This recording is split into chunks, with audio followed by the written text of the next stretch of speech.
Support comes from the Missouri Forest Products Association, providing more than 41,000 jobs in the production of wood pallets, railroad ties, white oak barrels, hardwood floors, and more. Details at choosewood.com. This is St. Louis on the Air from St. Louis Public Radio. I'm Elaine Cha.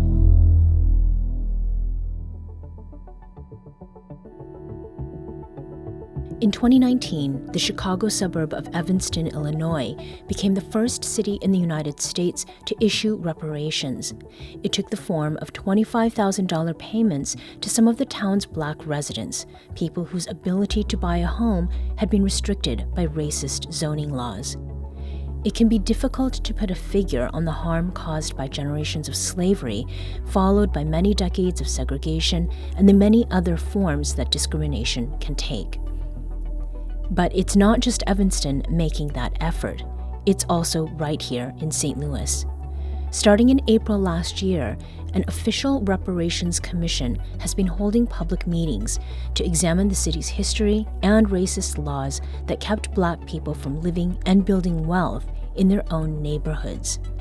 The commission was initially planning to release a final report this spring, laying out its recommendations and feedback from the public.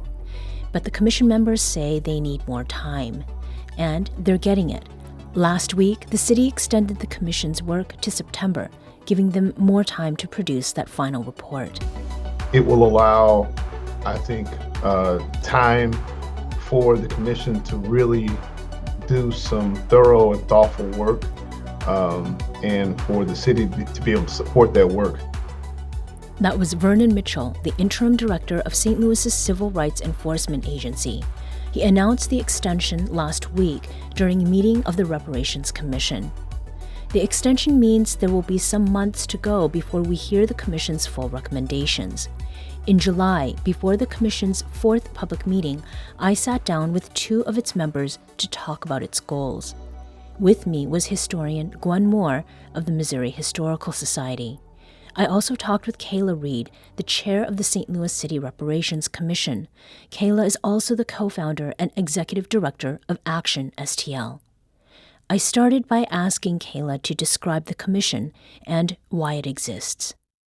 So this commission was created through an executive order by Mayor Jones.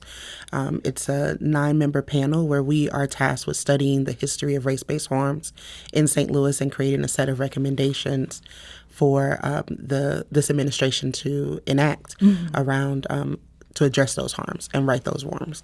And how were the committee members selected? Yeah, so the executive order outlines a set of criteria for different members. Some have to be youth, some have to be professors or academics, others historians, civil rights leaders. And so there was an application process where members of the community were invited to apply, and those who met those criteria were selected. Mm-hmm. Why did each of you apply for the commission? Gwen? Well, I have a deep interest in the subject, and I study the Black experience in St. Louis, so I was very much aware of the sort of historic wrongs and harms that were part of the fabric of the city. So I felt that I had something to offer in that area. Right. And Kayla, for your part? Yeah, so Action St. Louis had been working to get this commission actually enacted since 2019. And so we sent a memo to Mayor Jones's administration calling for a commission to be established. So this work had been very personal to me and our organization for many years. And it felt like the right time and the right work to be doing in St. Louis at this moment. Now, insofar as the discussion about reparations, a lot of what is being talked about is actions by governments, like the city of St. Louis, or groups that operated closely with governments, like real estate groups, which we're going to talk about a little later, that work to make sure Black people couldn't buy homes or get loans in certain neighborhoods. So this difference between individuals and governments, how does that affect the discussion of reparations, Kayla? Yeah, so for The commission members, I think we're really interested in hearing both those anecdotal stories, but also looking at the structural reasons why those anecdotal stories came to be. So we've heard a lot from residents and institution leaders around the discrimination that's taken place. And actually at the last meeting, Gwen gave a presentation about wealth building in St. Louis and how different things like redlining and city plans created the disparities that we see across North City, Central City, and South City. Mm-hmm. And is that something, Gwen, that you took up because of the questions that were coming from the public, or were they part of the discussions that were happening among you as commission members? Well, I think that it comes from both. And because this is something that I have been looking at for quite some time in the work that I do at the Missouri Historical Society, like the research that I've been doing for quite some time on Mill Creek. So I was very much aware that Black people were blocked from the opportunity to actually own a home. And of course, we all know that the best way to get financial stability, accrue wealth, pass on that generational wealth is through home ownership. And because this was denied to Blacks through a number of laws, policies, practices, not just by the government, but also, as you mentioned, by the real estate agency, the real estate industry.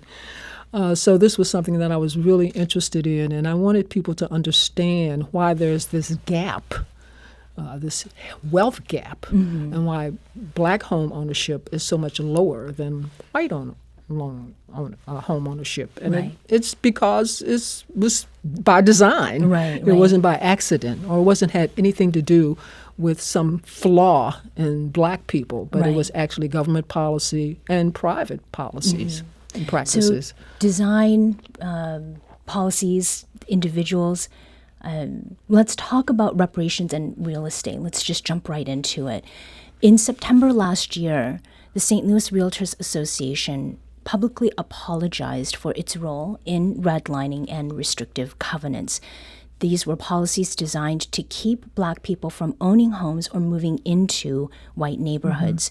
The apology noted that the discrimination to which the Black community was subjected to was part of a system designed to cause residential racial segregation, and that these policies resulted in dual housing markets for white and Black families in the metropolitan St. Louis area. Now, our show spoke with Nate Johnson, the board president of the Metropolitan St. Louis Equal Housing and Opportunity Council. He said this apology was a big step. That is very significant because, we have a long history in St. Louis and, quite frankly, nationwide of realtors having discriminatory practices towards people of color.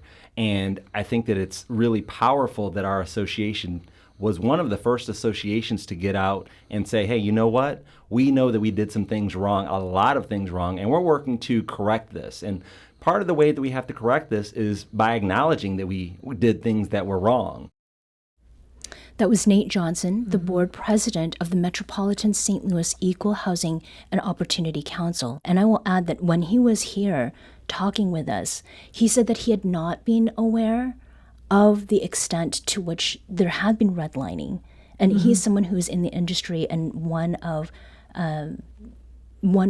not that many Black folks who were working in realty when he was coming up. It's not something that he learned about. Now, this history, Gwen, of housing discrimination in St. Louis was the subject of your presentation at the Reparations Commission last month. Why is this important to the discussion of reparations? Because it was a way that Black people were denied the opportunity to build wealth.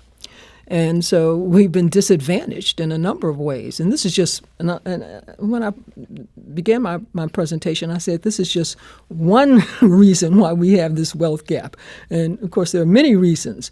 But this is so powerful because this is the way the average person can gain some sort of economic security, economic stability, and pass that on down the line. Well, that didn't happen with African Americans, and it preceded redlining, with the real estate industry's complicity. In fact, I would say what they were spearheading the segregation of blacks in this city and actually prevented blacks from moving into certain areas. Mm-hmm. We're talking today with historian Gwen Moore, the curator of urban landscape and community identity at the Missouri Historical Society. She's also a member of the St. Louis City Reparations Commission, and with Kayla Reed, who's the chair of the St. Louis City Reparations Commission and also the executive director of Action STL. Kayla, as you're hearing Gwen talk about these policies, and some of this, it's in the past, where do we see resonances of this in the future and in what you have seen and experienced in your lifetime? Yeah, I think when we think about, even with the data from the last census in 2020, on the city's website, it says that, 56% of white households are owner-occupied compared to just 30% of black households are owner-occupied.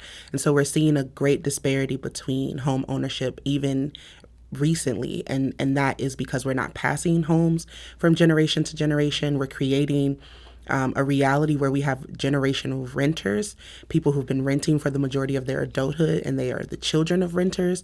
And we didn't, we know with the realities of places like Pruitt-Igoe and the Peabodys that we actually drove black residents into renting more than we did home ownership. Mm-hmm. And so that material gap has impacted our communities, our schools, our neighborhoods, our safety. And so for us, that's a robust conversation to start around reparations. Right. So reparations and wealth. Gwen, you mentioned wealth earlier. The denial of home ownership and the generations of lost wealth. Can reparations make up for that? That's the hope. But, I don't know if you can ever you can't go back into the past and correct what was happening. There has to be redress. That's what it's about, redress. And I think history proves that public policy and private practices are responsible for current conditions.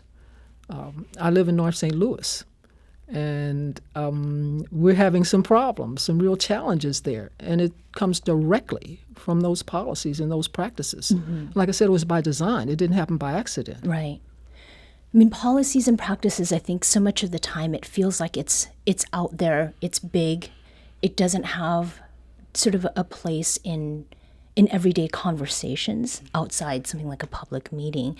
Kayla, in your experience, have people of your generation, have they been talking about this in ways that maybe have not come to light properly?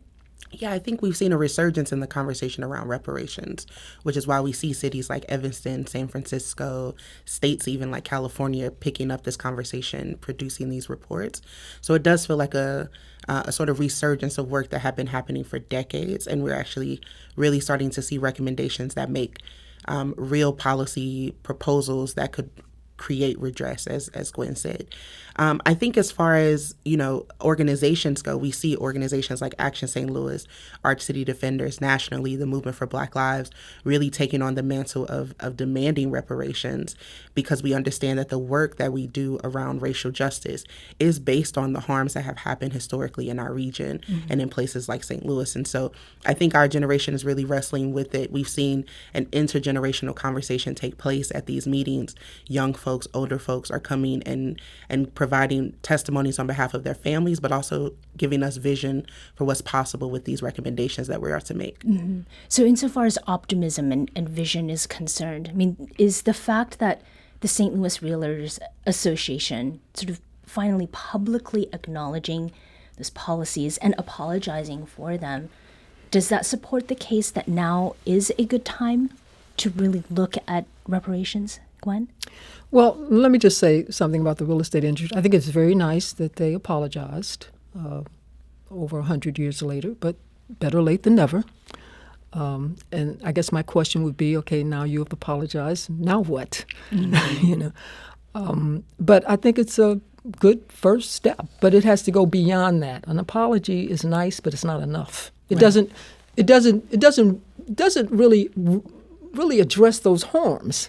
It doesn't really say what you're going to do about those harms. What happens next? And that's what I'm interested in. What are they going to do next beyond the apology? Right. We're going to take a quick break here, but we'll be back shortly to continue this conversation. This is St. Louis on the Air on St. Louis Public Radio.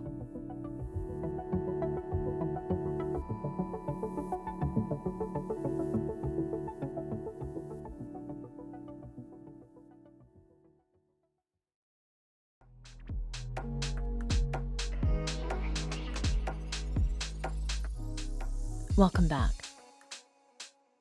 Before the break, we were discussing the legacy of racist housing restrictions in St. Louis.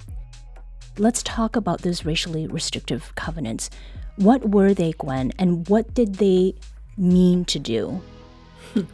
Well, those racially restricted covenants, they started appearing in St. Louis about 1910.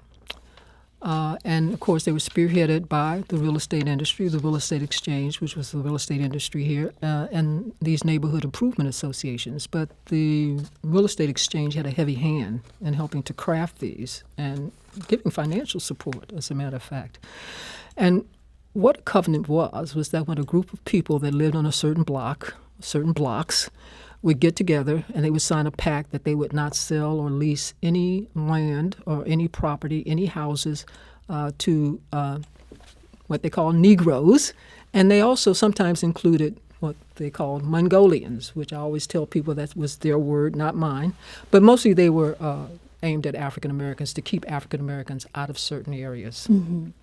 And Kayla, before in the conversation, we were talking about renters and people who are renting generation after generation.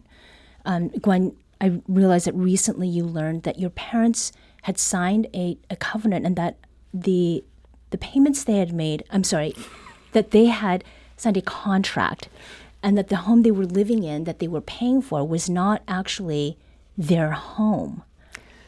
Well, it's often said, well, if black people couldn't get these federally insured mortgages. So basically, they could not get mortgages from a bank. Now, I always say there were some small banks in St. Louis, black-owned banks, New Age Federal in 1915. There was People's Finance Corporation 1923 and Employee Loan 1934. So, but these were very small banks. And, of course, they were laboring under the same rules as the big banks were. So it was difficult for black people to get these federally insured mortgages. So a lot of times they had to buy on contract. And that was a private agreement between a buyer and a seller. And it was basically like buying a car, or even worse than that, buying something on layaway. It was on the installment plan. And you really didn't ever get any equity. If you missed a payment, that contract could be voided. And then the seller could start all over again with a fresh buyer. So it was like a type of contract that was ripe for abuse. Right, and right. That usually happens. So it was very hard for black people to actually get a house and actually get to the place where they could own it. Mm-hmm. In February 2023, a set of public monuments called Pillars of the Valley were unveiled where Mill Creek used to be. And author Vivian Gibson, who also lived there, spoke to our show at the time and talked about how important that kind of memorial is to the future. We have not been erased after all. That was my big fear. When I was ever talking about Mill Creek, I would hear, I never heard of it. Where was it? And so now there's something permanent there that children for generations to come could ask, what was Mill Creek? Where was it? How did it happen? What happened to it? Ask those questions and do the research and read about it and get stories that are from people who actually lived there. So a memorial like this publicly commemorates the harm done to a very specific black community. Kayla, from your perspective, is this part of the reparations discussion? Yeah, I think what the Pillars of Mill Creek do is actually sort of allow us to tell the truth out loud. And what it opens up is a conversation about how these decisions around displacement and removal of entire communities came to be. And the city has real responsibility in that with the city plans that actually articulated what we now call the Central Corridor. These were intentional removal of Black bodies, Black homes, Black families for the investment that we now see. And when we think about the current manifestation of that, the Arch to Park phenomenon, this sort of Central Corridor phenomenon, is an intentional policy that contributed to the displacement of Black families in neighborhoods like Mill Creek Valley. And so the sort of monuments are a part of them, but there also has to be other types of redress. Mm. And the mandate of the Reparations Commission, it's about goal setting, right? So you are meant to propose a method and potential funding resources for directly repairing the harms that have been inflicted. And we're talking now in this conversation about harms that have to do with where people live, what they own, what they can pass on. Given that, I mean, how would you approach redress for that? Yeah, so from some of the folks who attend the meetings, that could be direct payments. We also have examples. Currently, there's a really awesome program called Rooted that Invest STL, a local organization, created where they disperse $20,000 to 50 residents in the West End and Visitation Park neighborhoods for home repairs and as down payments on new properties in those communities. I also just want to say, I mentioned Arch to Park, and they have an equity fund that was privately funded at $190 million. For development along the Central Corridor. What does it mean to have a North City Equity Fund? What does it mean to have resources that pour into areas that have been historically neglected? Those are recommendations that we're hearing from the public that will start to shape the report as we begin to write it. Yeah. And what is difficult, would you say, about this mandate and the way that you are going about things right now? What makes it challenging? One of the biggest challenges I find is the fragmentation of our region. And so we actually have a lot of folks who formerly lived in St. Louis City, places like Mill Creek Valley, where they moved into St. Louis County. And so what are the parameters for folks who were impacted by the policy decisions that no longer live here? There's a lot of questions around lineage, right? Who becomes eligible for this conversation, and in the context of what is possible locally when the state and the nation both have responsibility to address the harms of enslavement. Yeah. So insofar as enslavement goes, to what extent is that a necessary part of the conversation around reparations? And is there a point at which talking about slavery doesn't do enough to sort of cover what happened after?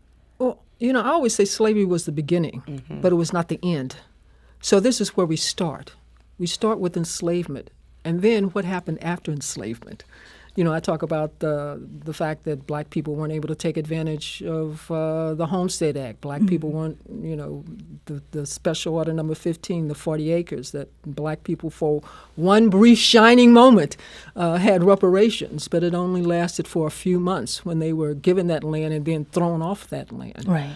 And then, the Black codes, the Jim Crow laws, the segregation. St. Louis was a segregated city until 1961 when they passed that public accommodations law. So this is not like in the far, far distant past. Right. And, of course, we could talk about Team 4 with 1973. So these things are like ongoing, and we see them now. As the way our city looks now. Why is the Black people sort of clustered in one part of the city with the most neglected part of the city? And I can speak from personal experience because I live there and I know what it looks like and I know the kind of neglect. So this is something that's ongoing. It's not something in the distant past that it ended with enslavement. Now, the San Francisco Commission is sort of one example, and its draft plan for reparations has drawn a lot of attention, and its recommendation includes cash payments of $5 million to each adult. Now, that's a lot more than Evanston's $25,000. What do you make of San Francisco's plan so far? And I mean, does it provide any sort of model that you can see following here? Yeah, what I'll say is our responsibility as the commission to make the recommendations. It's the administration's responsibility to enact what's possible.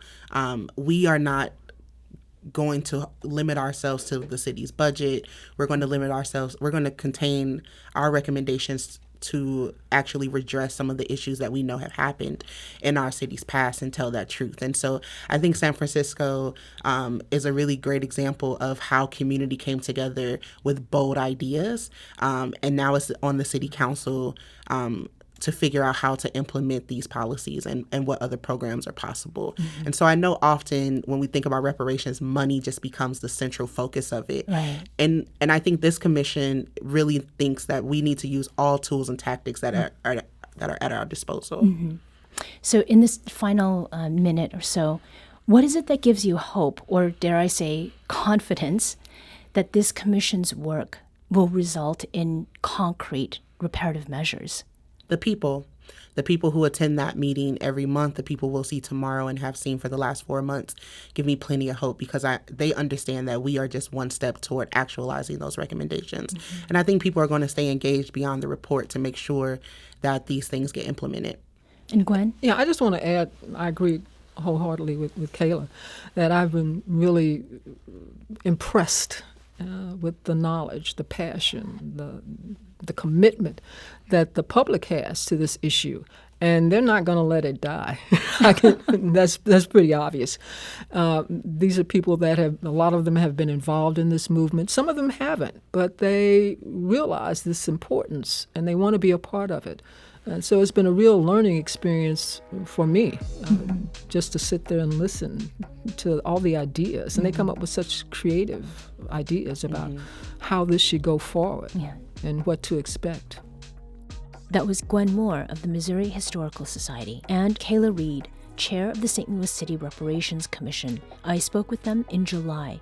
The commission's final report has been extended to September. Its next public meeting is January 31st.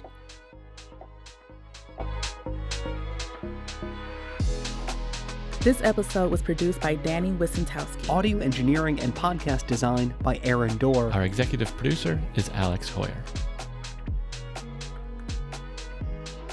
St. Louis on the Air is a production of St. Louis Public Radio. Understanding starts here. St. Louis on the Air proudly supports local artists by using music from Life Creative. Do you find yourself regularly listening to episodes of St. Louis on the Air?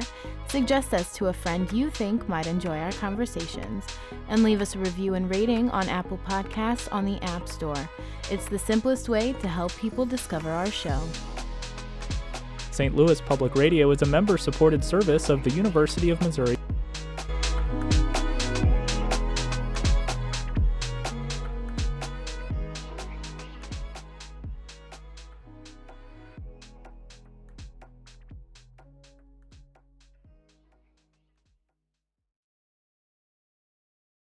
Support comes from the Missouri Forest Products Association, providing more than 41,000 jobs in the production of wood pallets, railroad ties, white oak barrels, hardwood floors, and more. Details at choosewood.com.